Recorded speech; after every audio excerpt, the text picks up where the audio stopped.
guys, ako si Kappa Girl. So makikita nyo, wala akong medal ngayon kasi may kukwento ako sa inyo. Kasi kanina, habang papunta kami sa lugar na to, may batang fan ko daw siya at hiningi niya na yung medal ko. So binigay ko na.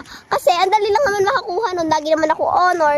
Pati ang dami-dami ko na namang medal. Madali lang makuha yung medal para sa akin. So ito bang kukwento ko sa inyo. Kanina, nung nasa school kami, kasama ko yung mga kaklase ko, may pumunta sa room namin na nagbebenta ng tray. So bumili ako. Sabi, "Hi, ikaw po si Bini Aya?" Sabi ko, "Hindi po, kamukha ko lang po." Sabi niya, "Ay, libre na lang to sa'yo dahil kamukha mo naman si Bini Aya, kaya libre na lang to sa'yo." Tapos yung mga classmate ko naman sabi, "Opo, kamukha niya si Bini Aya, siya nga pumili sa school namin eh. Dahil kamukha ko daw si Bini Aya, binoto nila akong president at secretary."